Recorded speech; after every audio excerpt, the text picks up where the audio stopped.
नमस्ते।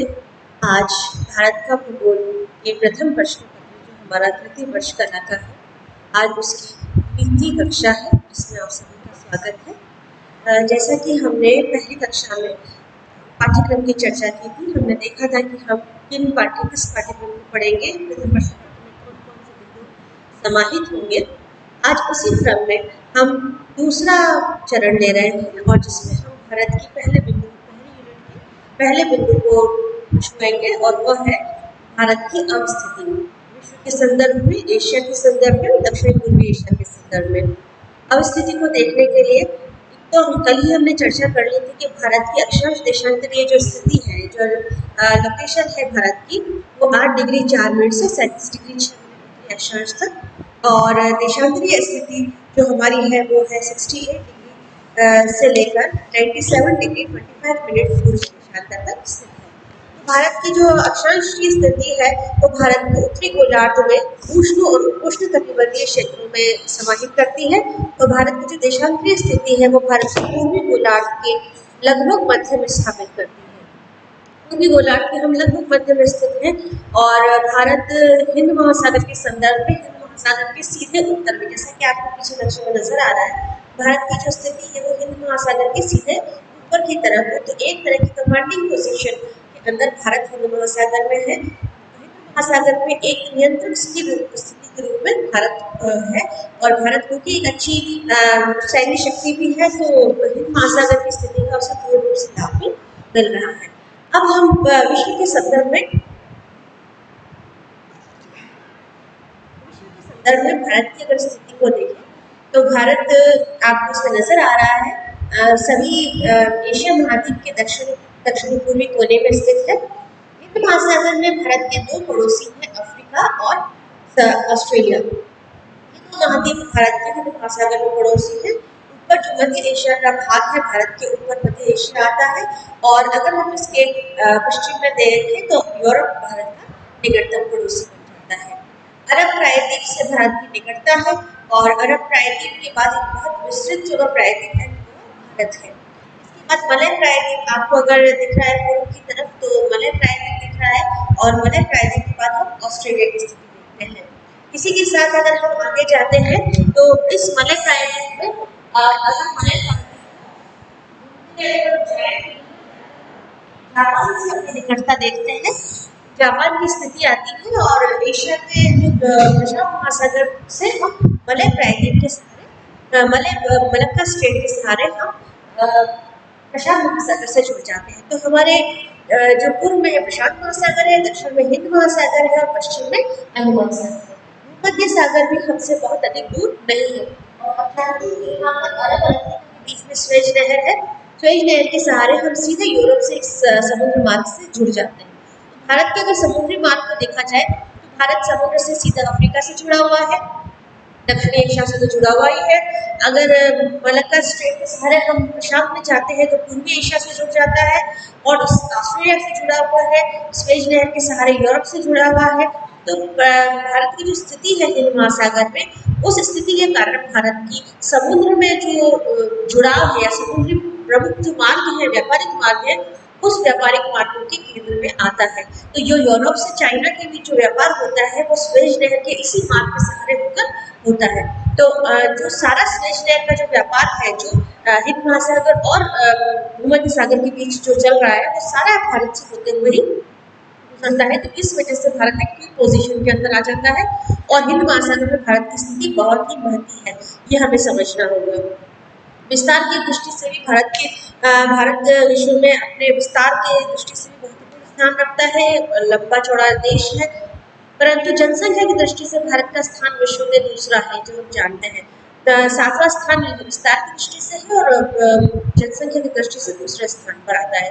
चीन के बाद दूसरी बड़ी जनसंख्या भारत की है, और लगभग अगले 10-15 साल में हम पहले स्थान पर आ जाएंगे, जो जनसंख्या वृद्धि दर फिलहाल हमारी चल रही है। अब हम भारत की स्थिति एशिया के संदर्भ में अगर देखते हैं तो एशिया के दक्षिण और दक्षिणी पूर्व भाग में भारत स्थित है। भारत की एक और अरब प्रायद्वीप है, दूसरी ओर मलय प्रायद्वीप है, और उत्तर में मध्य एशिया है। भारत को जो महत्वपूर्ण चीज है, जो इस पूरे एशिया से जोड़ती भी है और अलग भी करती है, और वो महत्वपूर्ण चीज क्या है? हिमालय।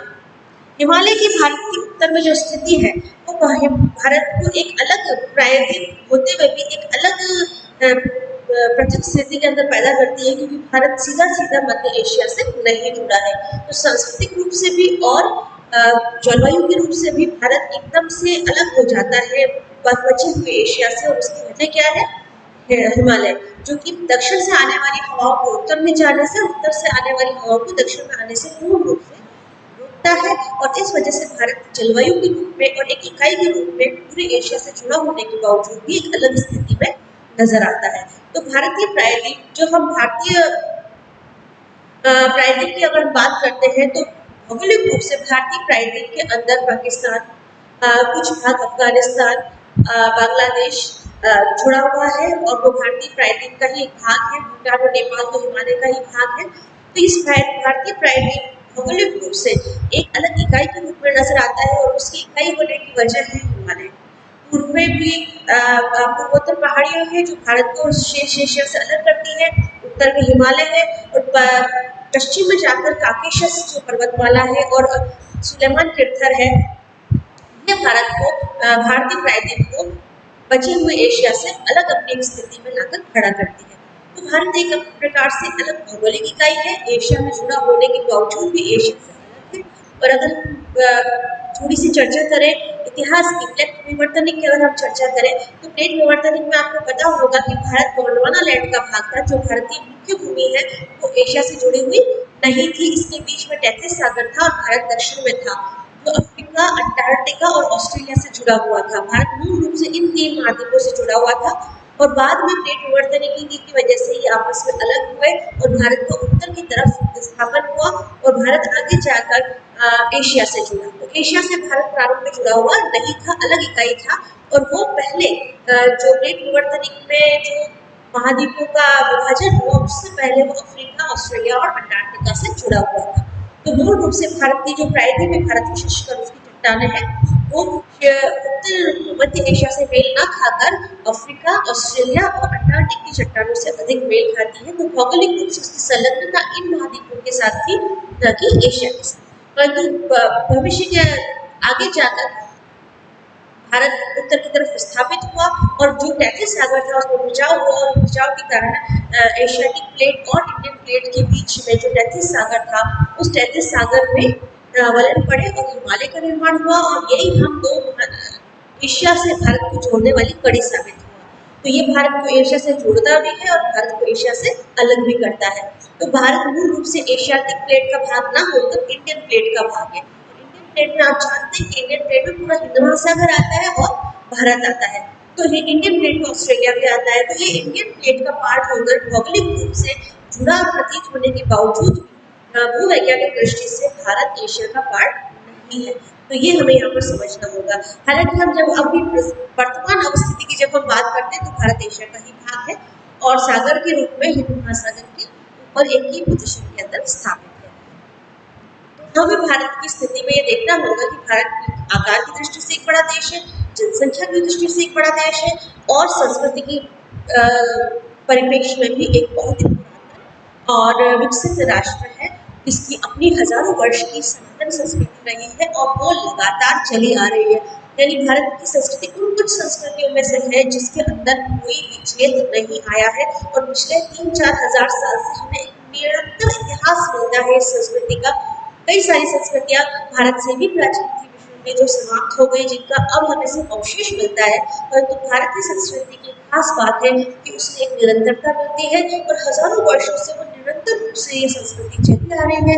और आज की स्थिति के अंदर भारत को जब हम देखते हैं तो हम ये पाते हैं कि भारत उसी संस्कृति को लगातार पोषित और परिमार्जित करके आगे की तरफ बढ़ता जा रहा है।